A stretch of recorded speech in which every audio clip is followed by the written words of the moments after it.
नमस्कार। आज की इस चर्चा में आपका स्वागत है।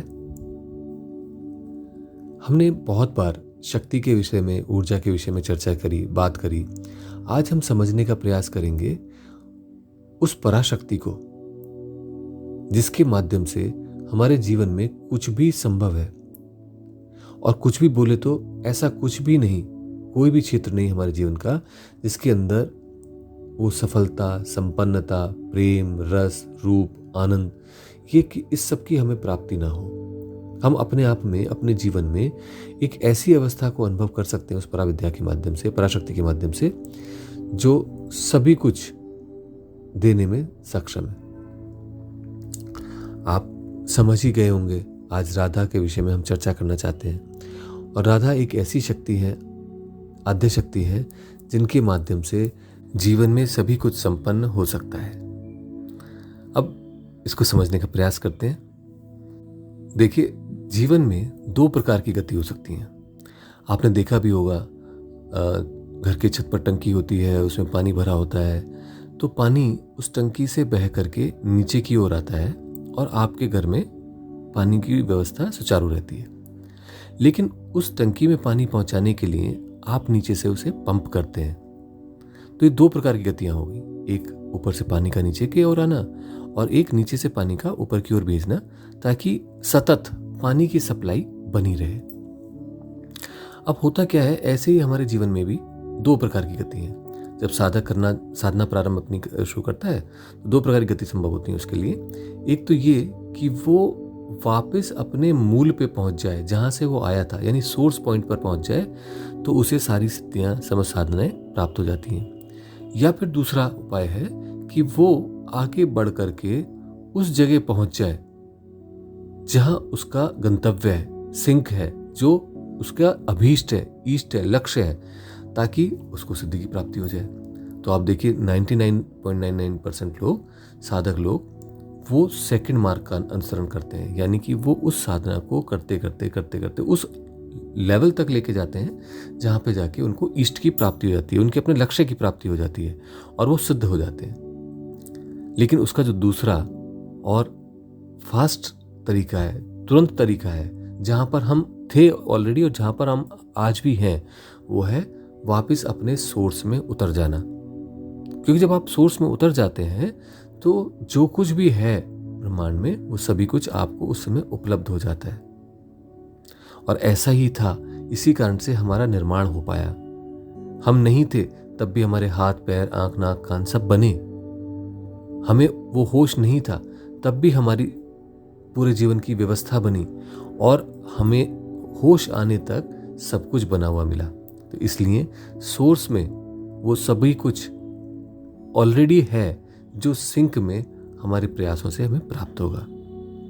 अब ऐसे में ये दो जीवन की धाराएं हैं। एक धारा को कहते हैं, या एक को कहते हैं धारा। अब वो धारा का अर्थ क्या हुआ?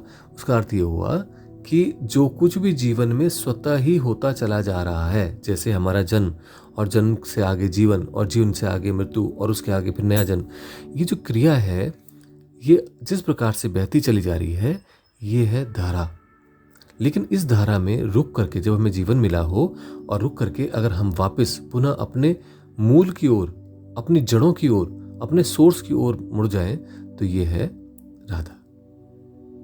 अब आप समझ पा रहे होंगे कि हम अपने उस मूल तत्व की ओर, उस मूल बिंदु की ओर, उस बीज की ओर अगर वापस मुड़ जा रहे हैं, तो यही है श्री राधा।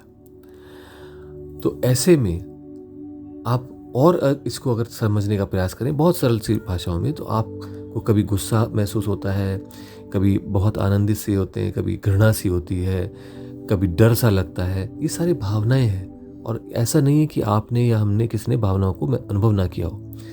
ये जो भाव शक्ति है, यही हमारी मूल है, लेकिन आत्मा है। लेकिन इस भाव शक्ति को, यानी इस भाव शक्ति के अंदर का, जहां से भावनाओं को ऊर्जा मिल रही है, वो जो शक्ति केंद्र है, वो हमारी आत्मा है। लेकिन उसके भी परे जो इस भावनाओं का भी बिंदु है, सोर्स बिंदु है, वो है महाभाव।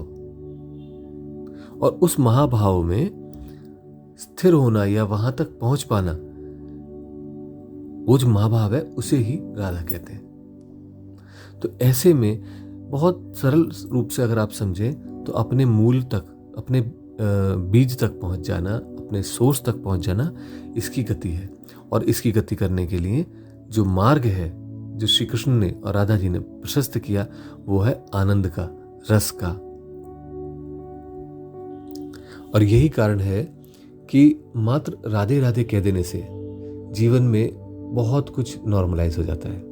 बहुत सारे भावों को, आवेगों को एक दिशा मिलती है, और वो जहाँ से आए थे, यानी वो ऊर्जा, एंगर, जहाँ से आपकी वो ऊर्जा आ रही थी, उसी सोर्स में वो वापस जाने लगती है। तो ऐसे में क्या होगा? सबसे पहला लक्षण, आपका गुस्सा थोड़ा कम होगा। अगर आप गुस्सा करते हैं उस समय, जब अगर आप गुस्सा जब आया, राधे राधे बोले, तो वो थोड़ा थोड़ा गुस्सा अपने आप ही कम होने लगेगा, क्योंकि कुछ ऊर्जा जो निकल के बहती हुई बाहर आई थी, इस संसार की तरफ चल रही थी, वो ऊर्जा रुक करके वापस अपने सोर्स में चली गई। आप रहस्य देखिए कितना आनंददायक है, और इसका प्रैक्टिकल एस्पेक्ट है, आप इसे करके देखिएगा। ऐसे ही कुछ लोगों को कुछ आवेग जनरेट होते हैं, एकदम से जो है इमोशनल, और एकदम से उठ के खड़े हो जाते हैं। आप ऐसे में राधे राधे बोलिए, आप स्वतः ही अनुभव करेंगे कि जो इंटेंसिटी से वो ऊर्जा बाहर की तरफ भावावेश आ रहा था, वो इंटेंसिटी कम हो गई। और जैसे जैसे आपका राधे राधे की तरफ ध्यान ज़्यादा हो जाएगा, या आप उसको बार बार बोलेंगे, तो वो जो बाहर की ऊर्जा आपकी नष्ट होने जा रही थी और किसी को भी नुकसान पहुंचाने जा रही थी, वो अपने आप ही आपके सोर्स में चली जाएगी। और अगर ऐसा होता है, जैसा होगा ही, तो अगर ऐसा आपको अनुभव होगा, तो आप देखिएगा कि आप उस भावावेश से, जहां उसको बाहर निकालने के बाद कमजोर हो जाते थे, अब की बार आप शक्तिशाली हो जाएंगे, क्योंकि वो वही ऊर्जा आपके सोर्स में आएगी और सोर्स को और झंकृत कर देगी, उसकी वाइब्रेशंस और बढ़ा देगी। तो इसलिए फिर कभी आगे हम चर्चा करेंगे किस प्रकार से उन वाइब्रेशंस को कंट्रोल करने के लिए भावों को किस प्रकार से हम उपयोग में ला सकते हैं अपने साधना के। और ये बहुत गहन रहस्य है, और इसी कारण से जो है बहुत सारी साधनाएं छोटे छोटे से रूप में एकदम से दिखाई देता है कि दुर्वासा जी तो बहुत गुस्सा करते थे, पर फिर समझ में आता है कि वो जो गुस्सा था वो आशीर्वाद था, वो कल्याण था, वो उस प्रकृति में उस ऊर्जा के संतुलन को रीएडजस्ट करके वो व्यवस्था पैदा करना चाहता था, जिसके माध्यम से उस साधक को, उस व्यक्ति को लाभ हो। तो इसलिए इसको फिर हम समझने का प्रयास करेंगे कभी, कि किस प्रकार से भावों के आवेश को हम और अधिक सही तरीके से अपने सृजन में, अपने सामर्थ्य को बढ़ाने के लिए, अपनी सिद्धियों को प्राप्त करने के लिए उपयोग कर सकते हैं। पर अभी के लिए इतना सा समझना पर्याप्त होगा कि आप जब भी कभी अपने किसी भावावेश में हों, आप अगर राधे राधे का उच्चारण करते हैं, तो आप देखेंगे कि आपके अंदर की ऊर्जा, जो भावावेश आ रहा था, जितना इंटेंसिटी थी, जितना ऊर्जा एकदम से निकल के आई थी कि मैं तो सब कुछ दुनिया में आज बदल दूंगा, इसको नहीं छोड़ूंगा, ऐसा नहीं करूंगा, या ऐसा ही होने वाला है, वो एकदम से ही वो ऊर्जा वापस आपके अंदर जाने लगेगी और आपको एक प्रकार का बल प्राप्त होने लगेगा। और वो जो ऊर्जा वेस्ट होने वाली थी, ऐसे ही खराब हो जानी थी, वो बच जाएगी। तो इसलिए इस एक छोटे से प्रयोग को आप करके देखिए। ये जो समझ है, जो हमने आज चर्चा करी, ये इसलिए आवश्यक है कि हमारे यहाँ पर इस समय बहुत प्रकार की भ्रांतियां चारों ओर फैली हैं कि क्या ये माइथोलॉजी है, मिथ मतलब झूठ, क्या ये झूठा विज्ञान है कि हम इसकी पूजा करें, ऐसा करें, वैसा करें, या ये इसके पीछे कोई साइंटिफिक रीज़न भी है।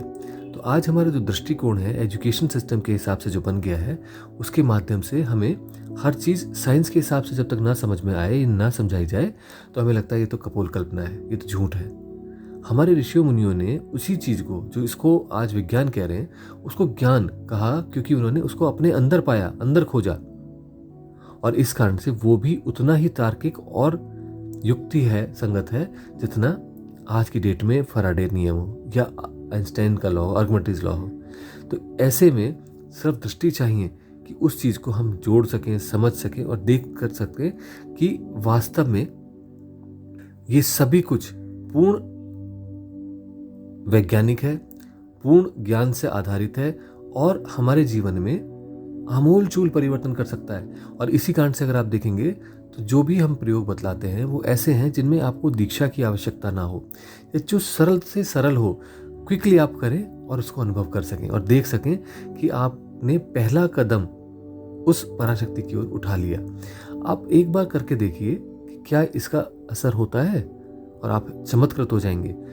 ये मेरा या आपका कहना नहीं, ये स्वतः ही होने लगता है।